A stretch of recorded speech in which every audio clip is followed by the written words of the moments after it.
isa pang pampaswerte sa pagsalubong sa bagong taon ay ang red envelope o ampaw. Ito ay hindi nawawala sa anumang okasyon bilang panghatak ng swerte.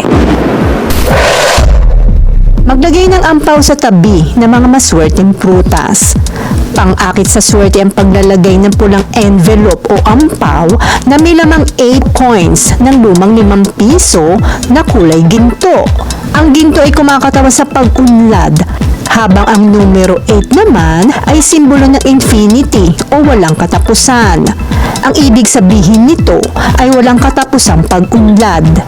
Kung wala namang 8 pirasong lumang 5 piso, pwede rin ang 25 centavo coins dahil kulay ginto rin ito.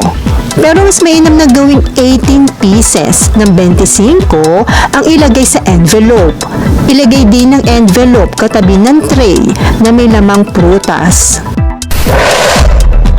Magdikit ng siyam na ampaw sa likod ng pinto. Magdikit ng siyam na ampaw sa likod ng iyong main door na naka-diamond na pattern ang pagkakadikit ng mga ampaw. Ang pattern na ito ay pang-akit ng swerte.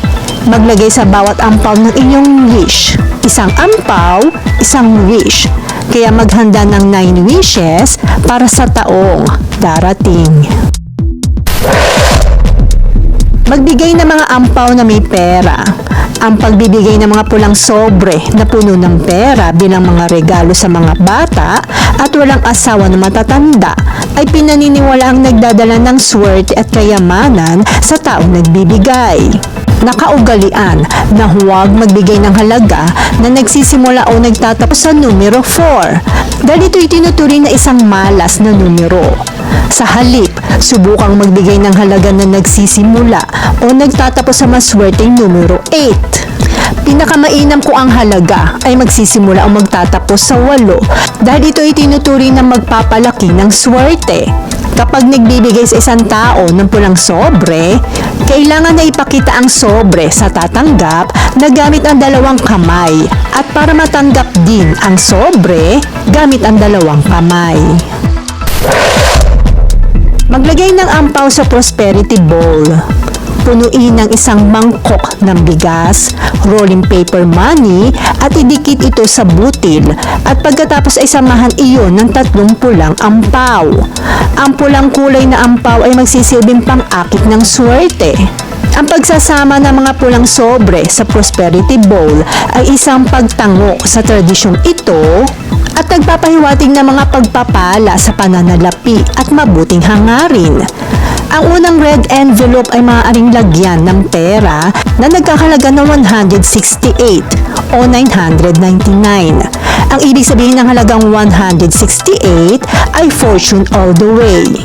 Ang halagang 999 naman ay ang gusto nating maging swerte at masaganang abong period 9 natin na good for 20 years. Ilak ang ampaw na ito kapag nailagay na ang pera. Sa pangalawang ampaw naman ay maglagay ng 9 pieces na papel at sulatan ito ng inyong wish. Kung anong sinulat sa unang papel ay siya ring isusulat sa mga susunod na papel. 9 na beses isusulat ang iyong wishes, huwag maglagay na may sana na salita. Mas mainam na I claim. Halimbawa, I claim good fortune. I claim more projects this year. I claim good health for family at iba pa. Kahit ilang wish ay pwede. Basta isusulat ang lahat ng ito ng 9 na beses. Pagkatapos ay ilak ang ampaw na ito pag naipasok na ang 9 na papel. Ang pangatlong ampaw naman ay maliit na bulak lamang ang ilalagay para sa magaan na papasok na blessings.